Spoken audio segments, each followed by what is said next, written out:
इसलिए कह रहा हूं हर पल हर क्षण गुरुमुख हो जाओ, गुरुमुख हो। गुरुवाणी का बहुत महत्व है, गुरु का साधारण महत्व नहीं है, बहुत बड़ा महत्व है।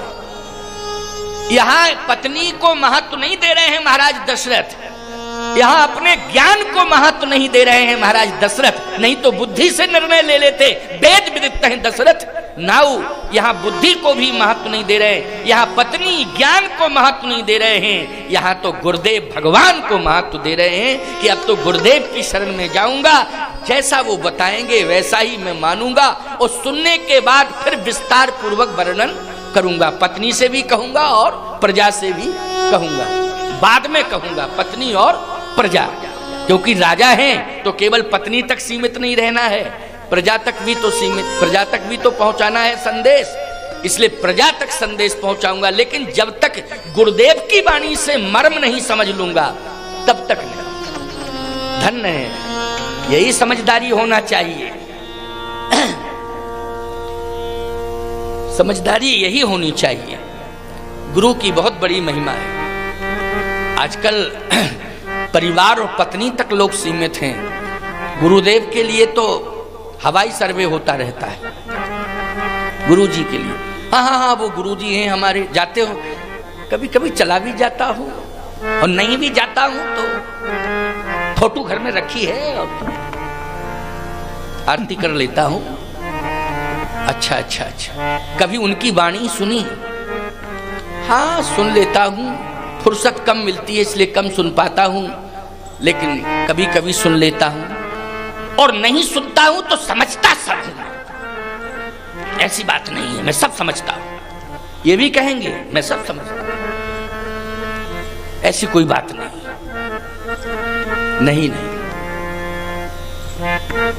गुरु की बहुत बड़ी महिमा है। एक बात और आपको बतावें, गुरुदेव के पास जा रहे हैं, एक बहुत बड़ा ज्ञानी जा रहा है, साक्षात वेदों को जिसने अपने अंतःकरण में स्थान दे दिया हो, वेदो दशरथो नृपा, और स्थान ही नहीं दिया, स्वयं वेद बन गया। क्या बन गया? वेद। वो गुरुदेव के पास जा रहा है। गुरु को महत्व तो स्वयं वेदों ने भी दिया है। वेद पुराण वशिष्ठ वखाने, सुनहि राम यद्यपि सब जाने। भगवान की श्वासाओं से वेद निकले हैं कि नहीं? लेकिन वो भी वेद पढ़ने के लिए गुरुदेव भगवान के पास जा रहे हैं। बोलो, जा रहे हैं। वेद स्वयं गुरुमुख होने जा रहा है। वेद स्वयं, कितनी बड़ी गुरु की महिमा है, साधारण महिमा है क्या? इसलिए समझना चाहिए गुरु की बहुत बड़ी महिमा है। आजकल तो गुरु को इतने हल्के में लोगों ने ले लिया उपहास में, कि जो आजकल बदमाश टाइप का होता है तो लोग कहते, ओह गुरु तुम बहुत बड़े गुरु हो गए हो, हम जानते हैं। क्यों? उपहास। खबरदार। एक ऐसा व्यक्ति हुआ है जिसने गुरु गुटका ही चला दिया। गुरु गुटका मतलब सीधी सी बात है, 5 रुपया में गुरु खरीदो, खा जाओ। क्यों? मैंने एक पत्र लिखा उसे, मैंने कहा खबरदार, देवी देवताओं के नाम से मादक वस्तुओं को मत निकालो, ये गलत बात है। ये उठका गुटका सब ये मादक पदार्थ है कि नहीं? और उसमें गुरु शब्द डाल दिया आपने, उसमें जनक डाल दिया, जनक गुटका, गुरु गुटका। जनक मानी पिता भी होता है, मानी पिता अपने पुत्र को गुटका खिलाएगा कि जहर खाओ। और जनक शब्द, पिता भी हैं जनक, और महाराज श्री जनक सीता जी के पिताजी भी हैं जनक। बोलो, है कि नहीं? देवी देवताओं का अपमान मत करो। खबरदार, गुरु के प्रति श्रद्धा होनी चाहिए। पत्थर की मूर्ति भी अगर गुरुदेव की है तो हमें पत्थर नहीं समझना चाहिए, साक्षात गुरुदेव का विग्रह समझना चाहिए। यह मौन विग्रह है, अचल विग्रह है, मौन विग्रह है, ऐसा मानना चाहिए। चलता फिरता गुरु सचल विग्रह होता है ना, और जो प्रतिष्ठित हो जाता है वो अचल प्रतिष्ठित गुरु माना जाता है। अचल विग्रह, सचल विग्रह। एक बात आपको बताएं, महाभारत काल में गुरु निष्ठा पर थोड़ी सी चर्चा कर रहा हूं, क्योंकि आज गुरु का लोग महत्व नहीं समझ पा रहे हैं, गुरु की महिमा नहीं समझ पा रहे हैं। केवल औपचारिकता का निर्वाह करना ही अच्छा नहीं होता है, समर्पण होना चाहिए, गुरु के प्रति समर्पण। महाभारत काल में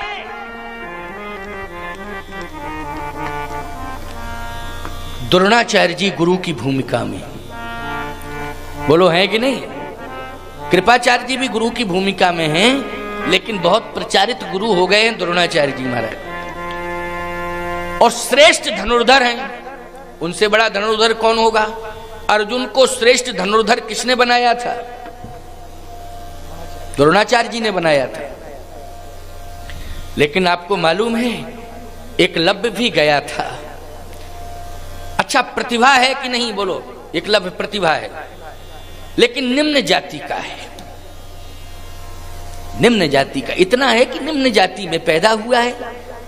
अरे तो क्या हो गया भैया, निम्न जाति में पैदा हो गया, लेकिन प्रतिभा तो है। प्रतिभा किसी भी जाति में पैदा हुई हो, उसका सम्मान भी होना चाहिए, उसे प्रोत्साहित भी करना चाहिए। प्रतिभा किसी भी जाति में पैदा हुई हो, खबरदार ये भूल मत करना। और प्रतिभाओं को सम्मानित करना, अपने देश को सम्मानित करना है, जाति को सम्मानित करना नहीं है, वो देश को सम्मानित करना है, क्योंकि देश की प्रतिभा है। केवल जाति को लेकर के आप निम्न सोच बना बैठे हैं, निम्न धारणा बना बैठे हैं, ये भूल है।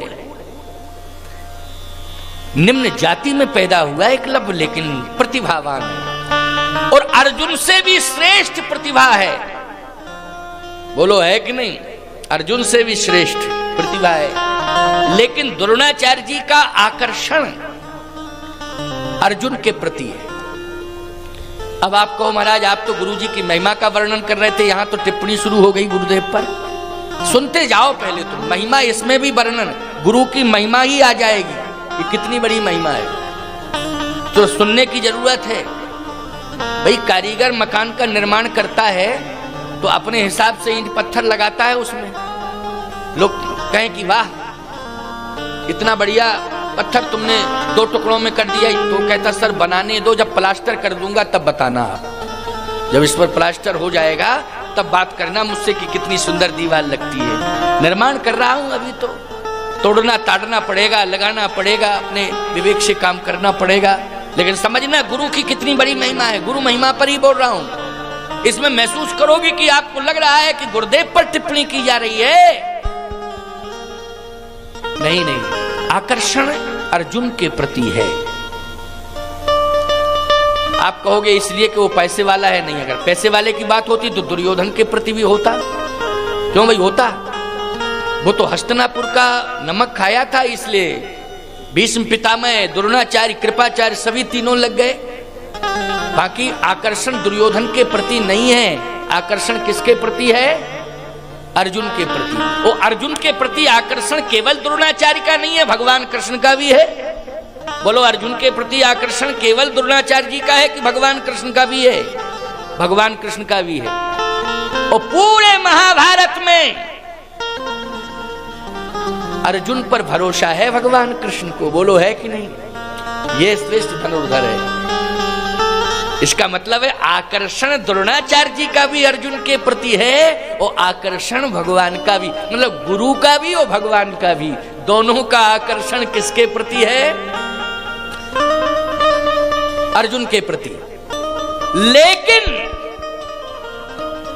भगवान से भी ज्यादा समर्पण एकलव्य का गुरु के चरणारविंदों में। भगवान से भी ज्यादा समर्पण किसका? एकलव्य का, गुरु भगवान के चरणों में। जिस समय गुरु दक्षिणा में अंगुष्ठ लिया तो प्रसन्नता पूर्वक समर्पण कर दिया। बोलो किया प्रसन्नता से समर्पण हुआ है।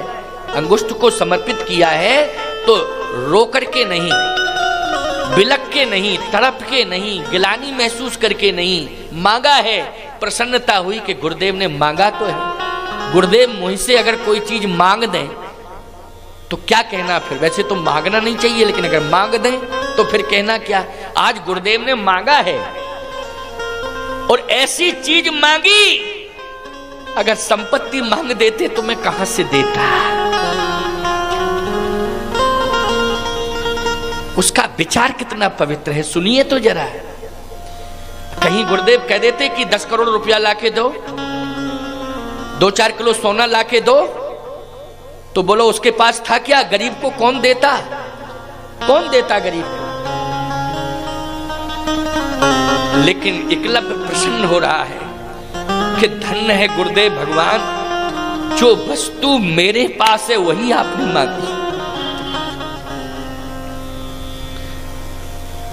जिसको मैं आसानी से दे सकता हूं वही आपने मांगा। बड़ी कृपा।